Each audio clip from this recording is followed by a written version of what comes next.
Bonjour à tous et bienvenue à ce webinaire Carrière à l'étranger, quels impacts sur ma retraite? Je me présente, je suis Laura, je travaille à la CARSAT Bretagne et je serai accompagnée aujourd'hui d'Anne qui est experte retraite à la CARSAT Bretagne également. Donc vous êtes nombreux à avoir accepté notre invitation pour participer à ce webinaire, donc rien que pour cela, merci beaucoup. Pour le bon déroulé de celui-ci, nous allons vous demander de respecter quelques consignes. Donc la première, sachez que vous pouvez poser toutes vos questions en cliquant sur l'onglet Questions. L'onglet Questions, c'est l'onglet en bas à droite de votre écran avec le petit point d'interrogation. Nous allons essayer d'avoir quelques temps à la fin de ce webinaire pour prendre quelques questions à l'oral, mais sachez que nous avons toute une équipe également en coulisses qui va pouvoir répondre à vos questions à l'écrit. À côté de l'onglet Questions, vous avez l'onglet Chat. Donc, c'est toujours en bas à droite de votre écran. C'est la petite bulle avec les trois petits points. Cet onglet, il est plutôt fait pour discuter entre vous, échanger entre vous, nous faire part, par exemple, de difficultés techniques rencontrées avec l'outil. J'insiste sur un point. Si vous avez une question, merci de la poser dans l'onglet Questions et non dans l'onglet Chat. Vraiment, nos experts retraite, ils sont dans l'onglet Questions pour vous répondre. Dans l'onglet Chat, ce sera plutôt moi qui pourra vous guider si, par exemple, vous rencontrez des difficultés techniques, mais c'est tout. Ne communiquez jamais vos données personnelles. Ce qu'on entend par données personnelles, eh bien, ça va être votre nom de famille, votre numéro de téléphone, votre numéro de sécurité sociale, votre adresse, etc. Si nous voyons des données personnelles passer dans les messages, que ce soit dans le chat ou dans l'onglet questions, nous serons obligés de supprimer votre message.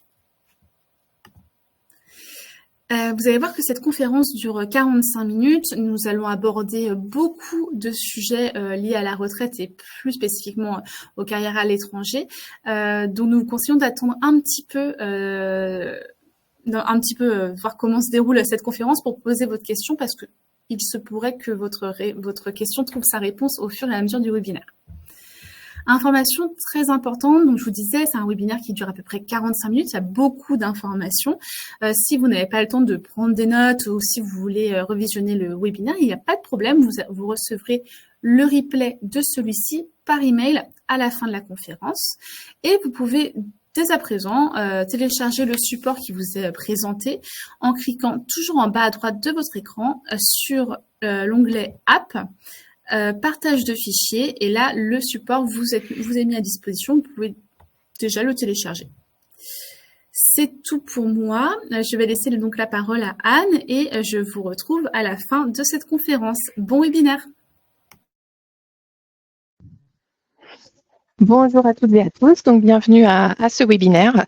Effectivement, mon but aujourd'hui, c'est de vous donner un maximum d'informations de manière assez synthétique tout de même sur l'impact que pourrait avoir ou qu'a actuellement une carrière partielle à l'étranger. Donc ça veut dire que vous avez à la fois travaillé et en France et une partie de votre carrière à l'étranger. Vous êtes peut-être actuellement d'ailleurs, je crois avoir vu dans le chat des bonjours de l'étranger, donc c'est parfait. J'espère qu'il n'y a pas trop de décalage horaire pour vous.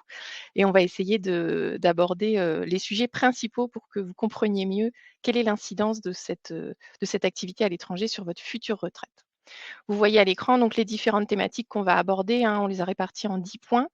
D'abord, un rappel assez rapide sur le système de retraite français, donc là, commun à tous les futurs retraités. Les informations sur l'âge légal de départ à la retraite et ensuite on rentre plus dans le vif du sujet avec tout ce qui concerne les accords internationaux et votre carrière à l'étranger, comment ça s'impacte sur votre relevé de carrière et les différents documents auxquels vous avez accès. On va commencer tout de suite pour ne pas perdre de temps maintenant que vous avez pris connaissance de ce sommaire. Donc, premier point sur le système de retraite français. Là, c'est juste pour vous rappeler comment ça fonctionne selon nos régimes de retraite en France, que vous ayez travaillé ou non à l'étranger. Ce petit rappel pour vous dire que votre future retraite s'articule autour de deux gros blocs. Vous allez avoir ce qu'on appelle la retraite de base. Donc, au sein de ces différents régimes de retraite de base, vous allez retrouver l'assurance retraite donc, que je représente aujourd'hui. On va détailler quelles sont les modalités qui s'appliquent lorsque vous êtes salarié du secteur privé et que vous avez ou que vous travaillez actuellement à l'étranger, voilà comment ça s'articule pour les personnes affiliées au régime général de la sécurité sociale. Il existe d'autres régimes de retraite de base, hein, il y en a plus d'une trentaine en France, même si on a chacun notre législation. On vous a mis là en exemple quelques logos, hein, donc l'assurance retraite, le nôtre, mais on vous a mis d'autres logos, service des retraites de l'État, régime d'affiliation des collectivités territoriales, etc., etc. Donc je ne vais pas tous vous les citer, mais on a pour point commun, en tout cas, même si on a chacun nos propres règles, c'est d'être des régimes de retraite qui fonctionnent par répartition. Donc ça veut dire que ce sont les actifs d'aujourd'hui qui cotisent pour les retraités d'aujourd'hui. Et régime de retraite obligatoire aussi. Ça, c'est commun à tous nos régimes, hein. Sur vos salaires, vous avez forcément des cotisations vieillesse qui sont obligatoires. À cette retraite de base va donc s'ajouter ce qu'on appelle la retraite complémentaire. Donc là, qui fonctionne différemment de nous. C'est vrai que nous, on va alimenter vos documents, votre relevé de carrière plus précisément, on va alimenter ça en trimestre, on va parler en trimestre, alors que les retraites complémentaires, elles, vont parler en points. Et elles fonctionnent un peu différemment. Elles n'ont pas le même statut que les retraites de base. Donc, pour les retraites complémentaires, vous allez avoir les principaux logos qui s'affichent, Agir Carco, RAFP et Ircantec. Voilà pour vraiment les informations de base, hein, concernant ces deux régimes qui s'articulent, ce qui veut dire que vous aurez à minima, si vous avez travaillé uniquement en France, on verra après quel est l'impact de la carrière à l'étranger, mais à minima deux pensions, puisque une retraite versée par les régimes de retraite de base et une retraite par la complémentaire. Ça peut être un peu plus que deux, selon si vous avez été affilié à d'autres régimes de base durant votre carrière, et notamment là, dans vos cas, j'imagine, si vous êtes connecté à ce webinaire, c'est que vous avez aussi cotisé à un régime étranger qui viendra s'ajouter en plus de ce que je viens de vous présenter. Petit rappel sur la législation qui s'applique pour la retraite en France, hein. Vous n'êtes pas sans savoir que suite à la dernière réforme des retraites, l'âge légal se décale progressivement pour passer de 62 à 64 ans. Donc ça, c'est une législation française, hein, mais je vous la mets en rappel quand même pour savoir quel est le fonctionnement en France pour vos retraites, pour percevoir votre pension française. Donc, si vous êtes né après septembre 61, vous êtes impacté par cette dernière réforme. Et donc, vous voyez que l'âge légal, hein, donc c'est l'âge minimum pour percevoir sa retraite française, eh bien cet âge légal évolue selon les générations pour passer de 62 à 64 ans. Vous avez également sur la colonne de droite un certain nombre de trimestres, hein, qui est indiqué. Ces trimestres, ça correspond à quoi? Eh bien, c'est le nombre de trimestres qu'on vous demande de réunir, tout régime confondu, donc tout régime de retraite confondu, pour pouvoir bénéficier d'une retraite dite complète ou retraite à taux plein, hein, selon le vocabulaire qui est utilisé. Donc ça, ce sont plus des rappels, hein, pour vous indiquer comment ça fonctionne pour le système de retraite. En France, vous a mis une mention en bas du tableau, hein, si toutefois vous êtes concerné, si vous êtes en situation d'inaptitude ou bénéficiaire d'une pension d'invalidité ou bénéficiaire de l'allocation adulte handicapé, il faut savoir que vous n'êtes pas impacté par ce décalage progressif de l'âge légal. Le point de départ, donc l'âge minimum pour percevoir une retraite dans ces situations particulières-là, ça reste maintenu à 62 ans.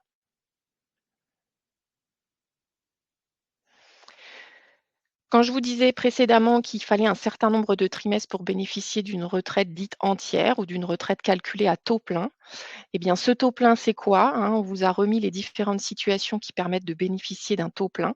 Donc, le taux plein qui est de 50, vous en bénéficierez bien dans le calcul de votre retraite française. Si vous réunissez bien le nombre de trimestres qui était indiqué dans le tableau précédent selon votre génération, ou alors si vous êtes dans une des situations qu'on a mentionnées précédemment pour le départ à l'âge légal maintenu à 62 ans, eh bien, ça veut dire que si vous êtes en situation d'inaptitude, incapacité permanente, bénéficiaire de pension d'invalidité, vous aurez bien un taux de 50 qui apparaîtra dans votre formule de calcul.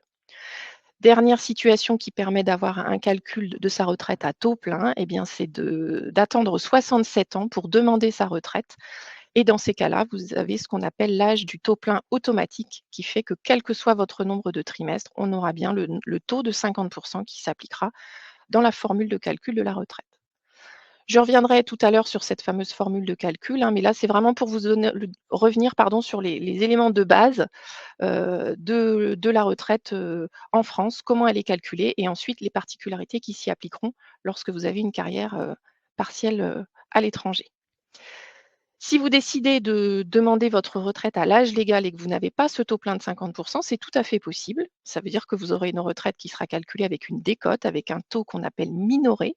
Vous avez le droit à l'âge légal de demander cette retraite à taux minoré.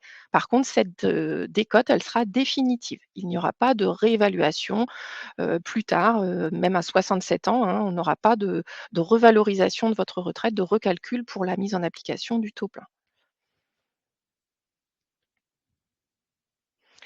Voilà pour les différents rappels concernant donc vraiment les règles purement propres à la législation française.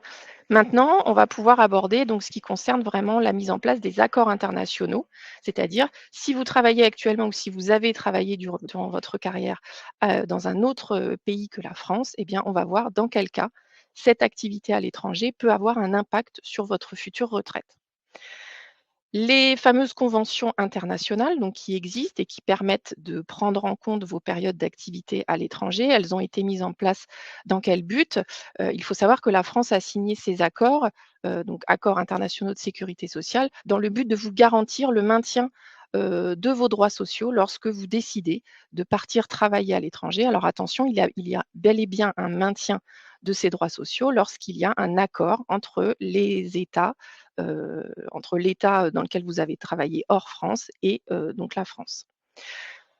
Il faut savoir que le principal bénéfice, hein, de ces accords internationaux, c'est de vous permettre pour le calcul de votre retraite française, que toutes les périodes d'activité effectuées dans un autre État puissent être prises en compte dans le décompte de vos trimestres notamment. Donc ça vous permet de ne pas être trop pénalisé lorsque vous avez passé plusieurs années ou la majeure partie de votre carrière à l'étranger. Et bien dans ces cas-là, effectivement, hein, ces conventions, c'est le but, c'est que ça ne vous pénalise pas trop et que vous verrez juste après comment ça va apparaître sur vos relevés de carrière, mais effectivement, que ça ne soit pas des années dites perdues ou complètement à zéro. On vous a récapitulé ici dans un tableau par ordre alphabétique, hein, la liste des pays qui ont signé des accords avec la France. Donc il y en a un peu plus de 70. Si vous avez besoin de reconsulter ce listing, hein, pour vous assurer que les pays dans lesquels vous avez travaillé ont bien signé un accord avec la France, vous retrouvez ce listing-là sur notre site internet ou sur différents sites que je récapitulerai à la fin de la présentation. Mais voilà, ça vous donne une idée quand même. Donc vous retrouvez les principaux pays d'Europe, plus les accords hors Europe que l'on va aborder un peu après. Vous pourrez aussi reconsulter cette diapositive-là dans le cadre du replay, hein, comme vous l'a dit Laura, puisque vous aurez accès à ce replay. Donc pas de panique, si vous n'avez pas le temps de noter tous ces pays, c'est pas grave, vous aurez de quoi les consulter ultérieurement. Dans le cas où vous avez travaillé, où vous travaillez actuellement à l'étranger, voilà concrètement quelles sont les situations dans lesquelles vous pouvez vous trouver. Donc première situation, je travaille ou j'ai travaillé à l'étranger et je suis dans une situation qu'on appelle le détachement. C'est-à-dire que dans ces cas-là, finalement, géographiquement, je travaille en dehors du territoire français, mais par contre je reste salarié d'une entreprise qui est basée en France, qui m'emploie pour un certain temps, pour une activité en dehors du territoire français. Dans ces cas-là, vous continuez de cotiser auprès du système de protection sociale français. Donc là, il n'y a pas de mise en place de convention ou quoi que ce soit qui s'applique puisque vous êtes toujours attaché au régime d'affiliation français. Par contre, si vous êtes dans la deuxième situation, donc là, c'est ce qu'on vous a indiqué dans le petit encadré bleu clair à droite, donc la situation de recrutement local ou expatriation. Là, dans ces cas-là, ça veut bien dire que vous êtes donc en activité en dehors du territoire français et que vous ne dépendez plus du régime d'affiliation français, mais que vous cotisez localement. Donc là, vous avez un employeur qui est basé à l'étranger et qui vous a inscrit, qui vous permet d'être affilié au régime de cotisation local. Dans ces cas-là, si le pays fait bien partie des pays ayant signé une convention avec la France, ces périodes pourront figurer sur votre relevé de carrière une fois qu'on aura fait la mise à jour. Ça n'apparaît pas automatiquement, hein, comme vos périodes d'activité française qui sont impactées automatiquement sur le document. Là, il y a des démarches à faire que l'on va aborder juste après. Donc, dans quel cas, le recrutement local ou l'expatriation s'applique? Eh bien, si vous êtes en activité dans un des 27 États membres de l'Union européenne, heu, à cette liste-là s'ajoute donc, comme vous le voyez dans l'encart, bleu foncé au milieu de la diapositive, donc 27 États membres de l'Union européenne qui ont signé un accord, plus la Norvège, l'Islande, Liechtenstein, la Suisse ou, tous les autres pays qui ont signé des accords qu'on appelle bilatéraux. Donc là, c'est en dehors des accords signés, au sein de l'Union européenne. Dans ces cas-là, vous avez bien la possibilité de prendre en compte ces périodes sur, votre relevé de carrière et donc surtout dans le calcul de votre future pension.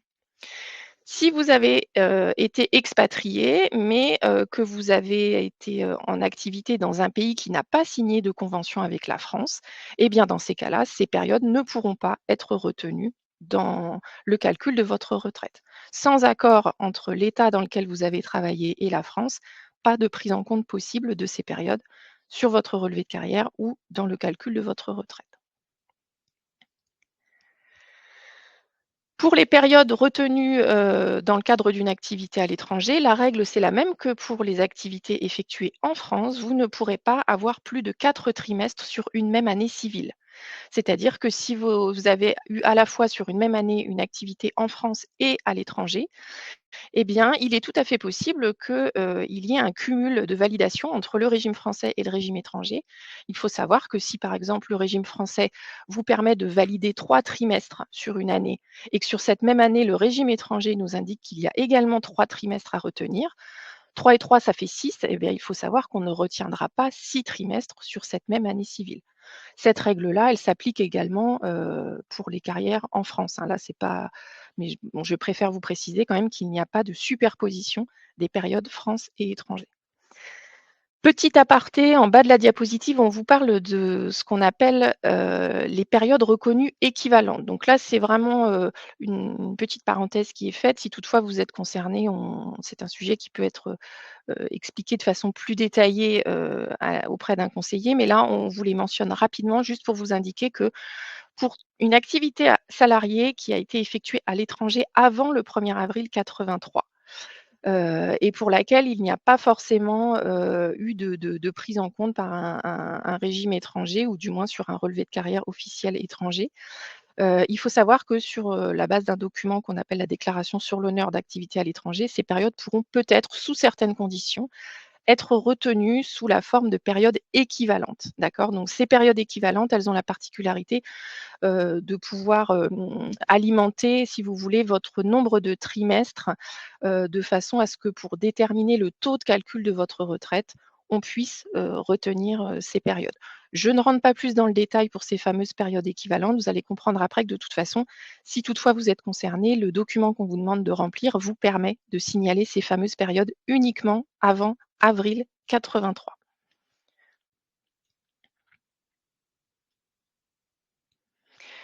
Maintenant, on va aborder donc le sujet du relevé de carrière, qui est donc pour vous l'élément, le document de référence, hein, qui vous permet de savoir un peu où vous vous situez, dans votre déroulé de carrière, savoir combien de trimestres pour le régime de base vous avez cumulé, et effectivement savoir si vos périodes à l'étranger sont connues ou pas, si elles sont bel et bien reportées ou non sur ce document. Vous pouvez accéder à ce fameux relevé de carrière interrégime donc via votre espace personnel. On vous a remis l'adresse ici, www.l'assurance-retraite.fr. Et vous avez donc différents pavés auxquels vous avez accès selon votre génération, selon votre âge. Si vous cliquez sur la rubrique «Consulter ma carrière», vous pourrez donc vérifier si oui ou non votre carrière est bien à jour. Voilà comment se présente le relevé de carrière. Donc sur la première page, hein, c'est vraiment une photographie très synthétique où on vous indique quels sont vos régimes d'affiliation et quels sont les droits que vous avez acquis auprès de ces différents régimes d'affiliation. Vous voyez en bas de la diapositive, on retrouve dans notre exemple le logo de l'assurance retraite. Donc là, on a pris l'exemple de quelqu'un qui a cumulé des trimestres auprès de l'assurance retraite, donc uniquement auprès du régime des salariés du secteur privé. Vous retrouvez les logos des régimes de retraite complémentaires avec les nombres de points associés à ces régimes complémentaires. Et vous avez, la possibilité de voir, combien de trimestres vous avez acquis jusqu'au 31 décembre de l'année précédente. Donc là, normalement, si vous consultez vos relevés de carrière, vous devriez avoir les reports jusqu'à 2024 inclus. Il est possible que 2024 n'apparaisse pas encore pour certains d'entre vous. Pas de panique, ça va être fait dans le courant c'est généralement mis à jour dans le courant du premier trimestre de l'année N. Donc voilà, jusqu'à la fin du mois de mars, il est possible que certains d'entre vous n'aient un décompte que jusqu'à fin 2023. Lorsque vous consultez votre relevé de carrière en ligne, voilà comment ça se présente. Vous avez le déroulé chronologique donc sur la page suivante de ce document. Là, c'est vraiment année par année, on vous récapitule combien vous avez cumulé de trimestres concernant la retraite de base et combien vous avez cumulé de points concernant la retraite complémentaire. Donc là, c'est vraiment un état des lieux pour vérifier si, au fil de sa carrière, le nombre de trimestres, est-ce qu'il est en augmentation et est-ce que le nombre de points augmente également de façon cohérente.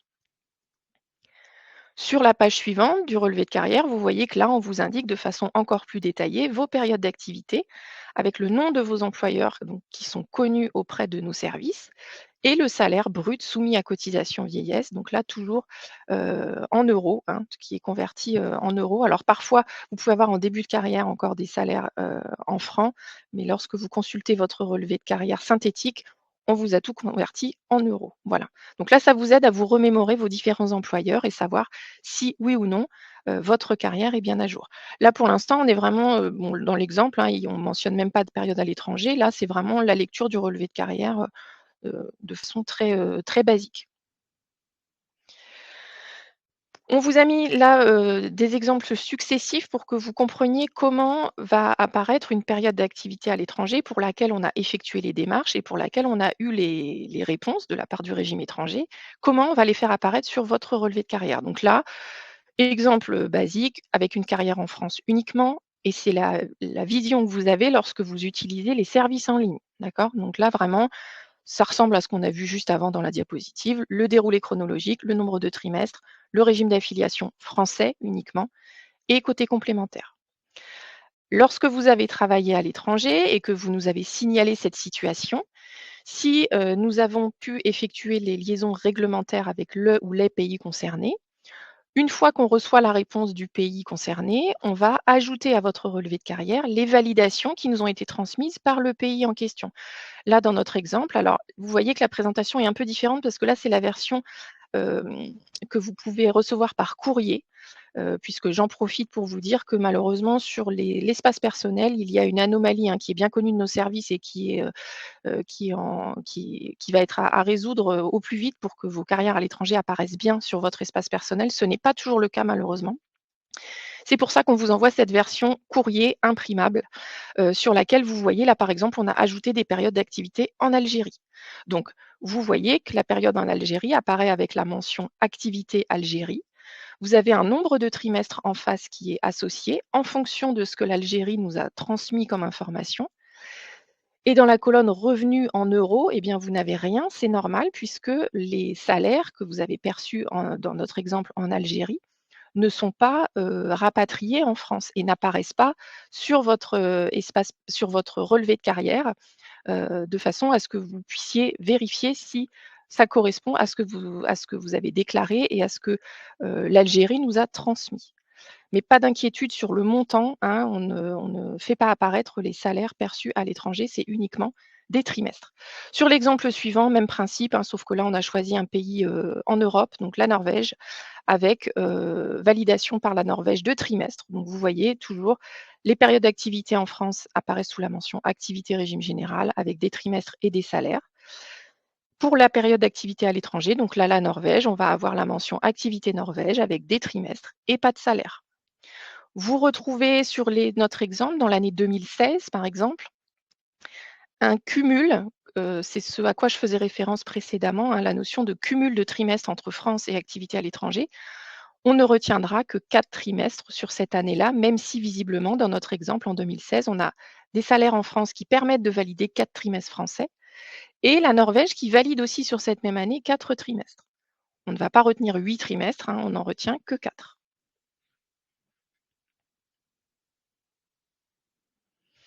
Pour le report des périodes dans nos exemples, donc là c'était Algérie et Norvège, il faut savoir qu'on va convertir en trimestres ce que les régimes étrangers vont nous transmettre comme information. Certains des pays vont nous transmettre des relevés de carrière. Par exemple, pour une activité en Angleterre, on va nous transmettre un décompte en semaine. Vous pouvez avoir des pays qui vont donc nous transmettre des décomptes en trimestre, en mois, en jours, etc. Nous, on a un barème qui nous permet de convertir toutes ces périodes en trimestres, ce qui fait que vous avez bien la même unité de mesure, hein, que ce soit activité France ou étranger. Lorsque vous visionnez votre relevé de carrière mis à jour, vous avez bien le décompte selon ce qui nous a été transmis par le régime étranger. Et on vous a reprécisé, hein, sur cette diapositive, qu'effectivement, les salaires perçus localement ne seront pas reportés. Enfin, c'est vrai que j'utilise souvent le terme de rapatrier, mais on ne va pas rapatrier vos salaires et vos cotisations versées dans un pays étranger en France.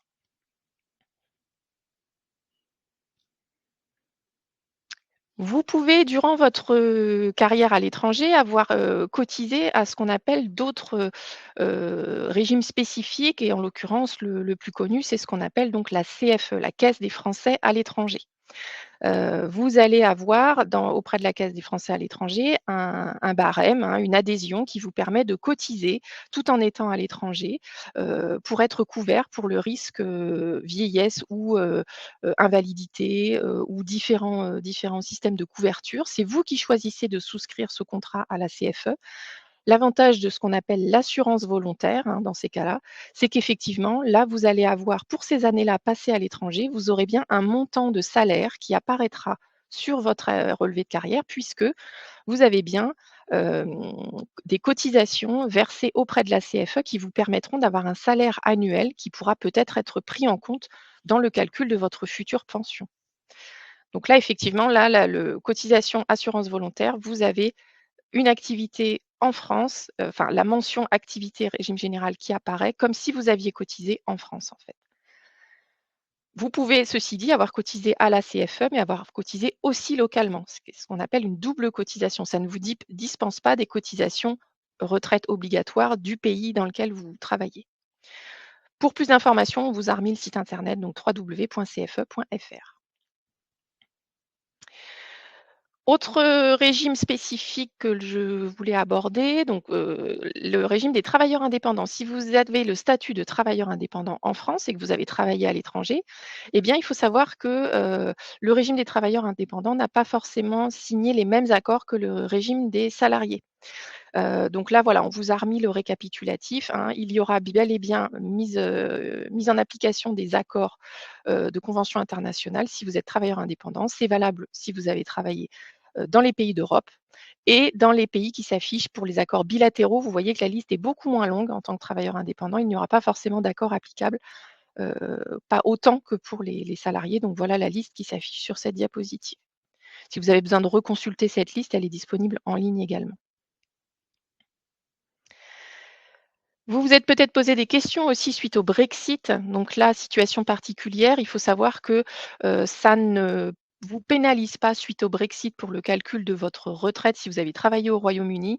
Il faut savoir que malgré la sortie de l'Union européenne du Royaume-Uni, eh bien, les accords de commerce et de coopération sont maintenus et permettent pour l'instant le maintien de la prise en compte des périodes d'activité en France et au Royaume-Uni pour l'ouverture et le calcul de vos retraites françaises et britanniques. Donc pas d'inquiétude là, ça a beaucoup changé au niveau de leur statut, mais pour l'instant au niveau la coordination des systèmes de retraite, on tient bien compte de vos périodes d'activité malgré le Brexit, si vous avez exercé au Royaume-Uni. Autre situation, sur laquelle je voulais vous donner quelques précisions, c'est ce qu'on appelle donc anciennement les DOM-TOM, qui s'appellent maintenant collectivités d'outre-mer et départements et régions d'outre-mer. Il faut savoir que, on peut être tenté de se dire lorsqu'on a travaillé dans ces territoires, que c'est la France et que donc ça ne vaut pas le coup de déclarer ces périodes en tant qu'activité à l'étranger, puisque c'est bien la France. Alors c'est vrai qu'on va faire, une petite, enfin on va appliquer une particularité quand même pour ce qu'on appelle donc les collectivités d'outre-mer, hein. Il faut savoir que si vous avez travaillé dans les COM, donc Mayotte, Nouvelle-Calédonie, Polynésie française, Saint-Pierre et Miquelon, même si vous êtes tenté de vous dire que c'est la France, il est très important de nous déclarer ces périodes puisque des liaisons seront à effectuer avec ces territoires. Il y a un accord qui s'applique pour que l'on puisse bien prendre en compte ces périodes et que vous puissiez bénéficier d'une retraite euh, auprès de la métropole et auprès de ces différents régimes d'affiliation, donc dans les COM. Si vous avez travaillé dans les départements régions d'outre-mer, Martinique, Guadeloupe, Guyane et Réunion, là, dans ces cas-là, ces activités-là apparaissent normalement déjà sur vos relevés de carrière puisqu'elles ont été transmises automatiquement par ce qu'on appelle les CGSS, donc les centres de gestion sécurité sociale, qui sont basés dans les DROM. Et donc ces reports-là, normalement, sont déjà connus, ils sont enregistrés au même titre que ce qu'enregistrent les CARSAT dans les différentes régions de métropole. Mais dans le doute, voilà, il vaut mieux en déclarer trop que pas assez. Donc si vous avez travaillé en com ou en DROM, déclarez bien ces périodes. Pour les personnes qui auraient exercé au sein d'une organisation internationale, on vous a mis quelques exemples, mais il y en a beaucoup d'autres, hein, donc l'ONU, UNICEF, Parlement européen, etc. Ces périodes-là seront retenues en tant que périodes équivalentes. Donc, je l'ai abordé très rapidement tout à l'heure, la notion de période équivalente, ce sont des trimestres qui vont pouvoir être pris en compte pour déterminer le taux de votre retraite. Mais attention, dans le cadre des organisations internationales, ces trimestres-là n'apparaîtront pas sur votre relevé de carrière. On en fera bien un décompte en tant que période équivalente qui nous permettra de déterminer votre taux de calcul de retraite, mais ça ne sera pas retenu dans le décompte de vos trimestres tout régime. C'est vraiment un statut particulier pour les organisations internationales. Pour le calcul de votre retraite, eh bien là, je vous ai pris juste quelques exemples en espérant que ce soit plus clair pour vous montrer quel est l'impact d'une carrière à l'étranger et surtout l'impact de la mise en application des accords européens ou bilatéraux. Dans mon premier exemple, j'ai pris le calcul qui pourrait être fait lorsqu'on retient uniquement une période d'activité en France. Donc là, j'ai pris l'exemple de Caroline qui est née en 1962, à qui on demande de réunir 169 trimestres pour avoir une retraite à taux plein. Elle peut bénéficier de sa retraite à l'âge légal de 62 ans et 6 mois. Elle a travaillé en France l'équivalent de 129 trimestres et l'Allemagne nous a transmis les éléments nous indiquant qu'il y avait 40 trimestres validés par l'Allemagne. Dans ces cas-là, le calcul, si on ne retenait que la période en France, eh bien, le calcul de sa retraite se ferait sur la base d'un taux minoré. C'est le taux qui est en orange sur le calcul. Donc, on applique bien la formule de calcul avec le salaire annuel moyen des 25 meilleures années. On y applique un taux et ensuite le prorata entre le nombre de trimestres, donc français ici uniquement, divisé par le nombre de trimestres demandés selon la génération. Vous allez comprendre dans l'exemple d'après quel est l'impact positif de la mise en application des accords européens, puisque là, toujours ce même exemple pour Caroline, eh bien, lorsque l'on cumule les 129 trimestres français et les 40 trimestres en Allemagne, on arrive bien à un taux de 50%, donc le taux plein dans la formule de calcul, puisque quand on additionne les deux périodes, France et Allemagne, on a bien les 169 trimestres qui sont demandés pour le calcul à taux plein. Pardon. Je précise cependant, et vous voyez qu'à cette formule de calcul, on a rajouté la mise en application d'un prorata, puisque chaque pays va payer au prorata du nombre de périodes retenues dans chacun des pays. Donc, la France paiera 129 169e de la retraite et l'Allemagne paiera 40 169e de la retraite. Mais on a bien, en tout cas, le bénéfice le plus flagrant, c'est bien le taux de 50% et non pas un taux minoré. Dernier exemple ici pour vous indiquer si toutefois vous avez travaillé dans plusieurs pays. Ça peut arriver aussi. Là, on avait pris un exemple simple avec uniquement France-Allemagne, mais peut-être que certains ou certaines d'entre vous ont exercé dans d'autres pays. Là, dans mon exemple, j'ai pris un cas plus complexe avec activité à la fois en France, mais aussi États-Unis, Algérie, Allemagne, qui vont s'ajouter à la période française. Et bien dans ces cas-là, pour ne pas rentrer plus dans le détail et vous embrouiller, ce que je peux vous dire, moi, c'est qu'effectivement, nous, on va effectuer plusieurs calculs avec la mise en application des différents accords qui existent. Par contre, ce qui est important, c'est qu'on ne va pas cumuler effectivement les conventions. On ne va pas pouvoir faire un calcul où on va additionner États-Unis, Algérie, Allemagne et France. On va faire un premier calcul avec mise en application de l'accord France-États-Unis, un deuxième correspondant à l'accord France-Algérie et un troisième calcul qui retient les périodes d'activité France et Allemagne. On va retenir automatiquement le calcul le plus avantageux pour vous. Donc, à défaut de pouvoir cumuler ces différentes conventions, on va bien faire plusieurs calculs et vous attribuer automatiquement la retraite qui sera la plus avantageuse pour vous. Pour le point de départ de votre retraite, eh bien, il est fixé selon les modalités habituelles, c'est-à-dire que l'attribution de votre retraite ne peut pas se situer avant donc la date d'entrée en vigueur, bien sûr, de la convention et la date de dépôt de votre demande auprès de l'institution qui va traiter votre demande. Donc, c'est-à-dire qu'aujourd'hui, donc il y a bien sûr l'âge légal à respecter pour demander votre retraite, mais vous êtes libre de fixer le point de départ de votre retraite française. Quelqu'un qui déposerait sa demande de retraite, là, ce mois-ci, par exemple, courant mars, eh bien, au plus tôt, le point de départ de la retraite ne pourra s'appliquer qu'au 1er avril. Ça ne peut pas être avant la date de dépôt du dossier, d'accord? Autre précision qui concerne là le fait que vous ayez travaillé à l'étranger, c'est que vous pouvez avoir une date d'attribution qui va être différente selon les pays. Donc vous pouvez très bien avoir une retraite française qui est attribuée au 1er avril 2025 par exemple, mais une retraite anglaise ou allemande qui sera attribuée plus tard. Chaque pays va calculer sa propre retraite selon sa propre législation et donc fixer le point de départ selon ses propres règles. L'âge légal n'étant pas le même dans tous les pays d'Europe, ni tous les pays, avec lesquels il y a une convention bilatérale, eh bien, vous pouvez effectivement vous retrouver à percevoir une pension française et étrangère avec des points de départ différents. Pour la retraite complémentaire, là, je ne m'étends pas trop sur le sujet, juste un rappel du contact à retenir puisque, là, des règles différentes s'appliquent. Vous voyez que moi, j'ai vraiment développé le sujet concernant la retraite de base, mais pas le calcul des points lorsque vous êtes expatrié. Donc vous voyez, hein, qu'il y a un système d'adhésion, d'assurance volontaire aussi possible auprès de Malakoff Humanis. Donc je vous laisse noter les coordonnées de façon à ce que vous puissiez vous renseigner sur l'incidence d'une activité à l'étranger côté retraite complémentaire. Mais là, c'est vrai que ce n'était pas le sujet que j'ai développé le plus aujourd'hui, ce n'est pas mon champ de compétences. Concernant vos démarches, là, je vous ai récapitulé, hein, donc quelles sont les démarches à suivre lorsque vous avez travaillé à l'étranger. Premièrement, je vérifie si ces périodes apparaissent déjà sur mon relevé de carrière. En cas d'absence, je vérifie si j'ai bien cotisé auprès d'un pays qui a signé une convention. Ensuite, si c'est bien un pays conventionné, je demande la régularisation de ma carrière et je fournis les justificatifs associés. Quatrième point, la CARSAT va se charger d'effectuer les liaisons réglementaires avec le ou les pays concernés et dès réception des validations par le ou les pays concernés, eh bien, on met à jour votre carrière et on vous envoie le relevé de carrière tel que je vous l'ai présenté tout à l'heure avec les périodes français et étrangers qui apparaîtront.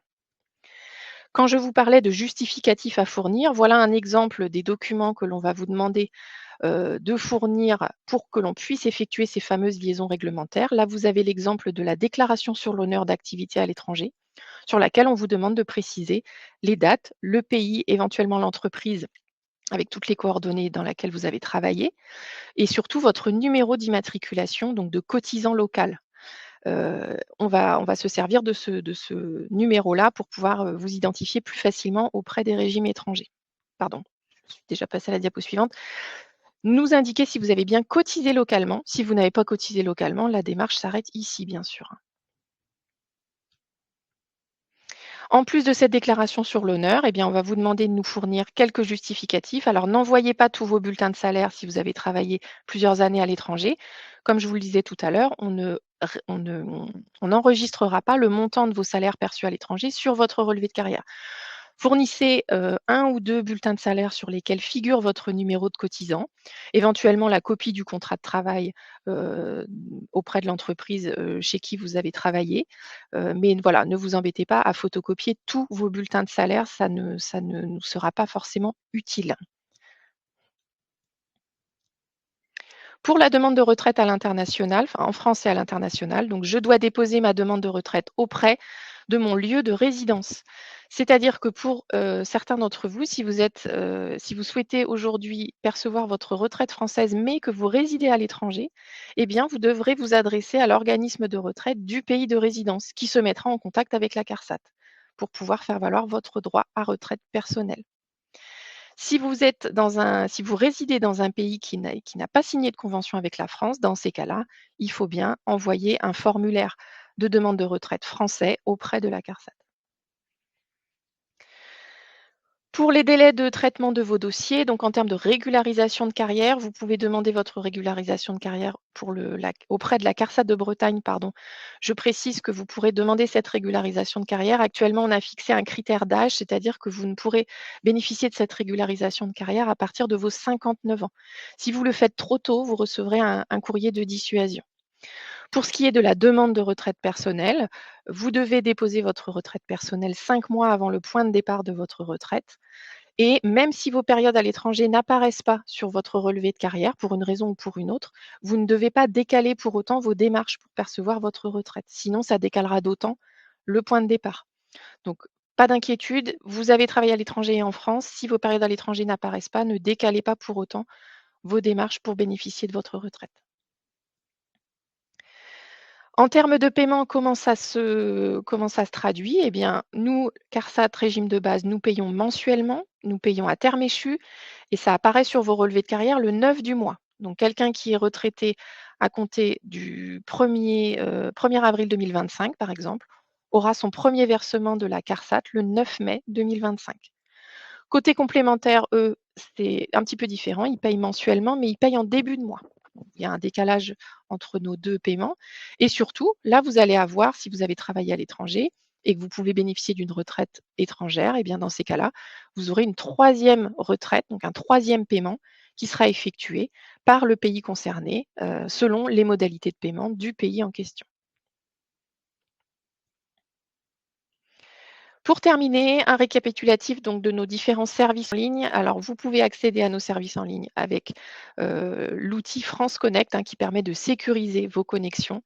Et si toutefois vous n'avez pas encore de ce qu'on appelle d'identité numérique, alors c'est vrai que ça peut poser souci ces connexions lorsque vous résidez à l'étranger notamment, hein. C'est vrai que si vous n'avez pas d'identité numérique, mais que vous avez déjà créé votre espace personnel avant votre départ à l'étranger, vous pouvez quand même utiliser nos services en ligne. Par contre, si vous n'aviez pas créé d'espace personnel avant de résider à l'étranger, eh bien, dans ces cas-là, vous ne pourrez pas utiliser nos services en ligne ou du moins, on vous demandera de vous créer une identité numérique par le biais des outils qui sont référencés sur la diapositive. Donc, on vous a mis des exemples là, identité numérique de La Poste, France Identité, TrustMe, et cetera. Donc, n'hésitez pas à utiliser ces outils-là pour bien sécuriser vos connexions. Là, c'est lorsque vous résidez hors de France, hein, que vous pouvez avoir ces soucis de connexion. Si vous êtes résident français, ça fonctionne comme pour n'importe quel assuré. Vous pouvez utiliser la rubrique Mon agenda retraite pour avoir des alertes en amont de votre départ à la retraite, savoir quelles démarches sont à faire à quel moment. Donc ça, vous pouvez vous y inscrire sur le site de l'assurance retraite. Vous pouvez également utiliser le simulateur en ligne qui vous permet d'avoir une information sur vos droits à retraite. Alors attention, je précise bien que ce simulateur est fiable si et seulement si votre carrière est à jour. Si votre carrière n'est pas à jour, notamment les périodes à l'étranger, effectivement, le simulateur va être biaisé pour vous fournir une information fiable sur votre point de départ et le montant à percevoir. Pour la demande de retraite en ligne, eh bien, je vous l'ai expliqué juste avant, effectivement. Vous pouvez faciliter vos démarches en utilisant notre site internet et bien respecter le délai de 5 mois avant le point de départ pour déposer votre demande. On vous a remis les différents sites internet, donc côté retraite de base, assurance-retraite.fr et le site de la Carco par le biais duquel vous pouvez également effectuer vos démarches.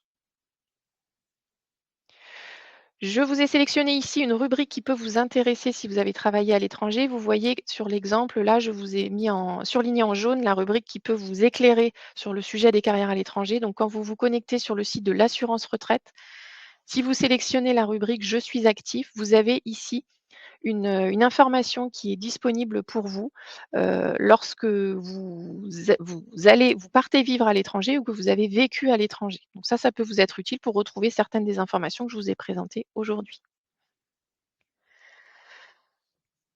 Enfin, pour terminer, donc là, les différents sites internet qui peuvent aussi vous être utiles, hein, autres que le site de l'assurance retraite. Donc, c'est le site du CLES, donc c'est le Centre des liaisons européennes et internationales de sécurité sociale, qui peut vous apporter certaines informations législatives sur les accords qui existent, et puis vous apporter des informations vraiment complémentaires en plus de celles disponibles sur le site de l'assurance retraite. Le site Info Retraite, donc là qui est le site interrégime, hein, d'accord, disponible et tout à fait fiable aussi en complément d'une autre. Et la brochure que vous pouvez télécharger, Ma retraite à l'étranger, disponible sur notre espace Assurance Retraite également. Nos différents contacts, vous allez retrouver ici les facilités de contact par courrier, par téléphone ou sur notre site internet. Donc par courrier, c'est l'adresse du siège de la CARSAT Bretagne avec donc précision du service convention internationale. Par téléphone, donc le 3960 auprès duquel vous pouvez solliciter une information ou demander la planification d'un rendez-vous physique ou téléphonique. Et le site internet, donc sur lequel on a déjà vu qu'il était, il était possible de consulter un certain nombre d'informations. Je repasse la parole à Laura. J'ai été un petit peu longue. J'espère que vous avez pu suivre les différents sujets abordés et que ça vous a éclairé surtout. Merci beaucoup Anne pour ta présentation. Non, timing parfait et timing respecté. Alors, il est 14h pile, donc nous n'allons pas avoir le temps de prendre des questions à l'oral, mais nous avons vu que nos modérateurs ont pu répondre à pas mal de questions à l'écrit et je vois des petits pouces levés, donc merci beaucoup, c'est que cette présentation vous a plu. Comme je vous le disais en début de webinaire, donc pendant cette conférence, on a donné beaucoup d'informations. On n'avait peut-être pas eu le temps de tout noter, tout écouter. Peut-être que vous voulez revisionner cette conférence. Donc, vous allez recevoir le replay de celle-ci par email. Si ce n'est pas à la fin de cette conférence, ce sera au plus tard dans les prochains jours. En tout cas, vous pouvez dès à présent télécharger le support qui vous a été présenté en cliquant sur App en bas à droite de votre écran et Partage de fichiers. Je vous parlais de l'email avec le replay de cette conférence en ligne. Vous verrez que dans cet email, il y a également un lien qui va renvoyer vers un questionnaire de satisfaction. Donc, merci de prendre 2 petites minutes pour y répondre. C'est totalement anonyme et c'est vraiment très rapide. L'idée, nous, c'est vraiment de nous permettre de nous améliorer pour nos prochains webinaires et puis même pour vous proposer des services qui vous sont vraiment adaptés. Donc je vous remercie. Merci Anne pour la présentation et merci également à nos modérateurs en coulisses et aux équipes techniques.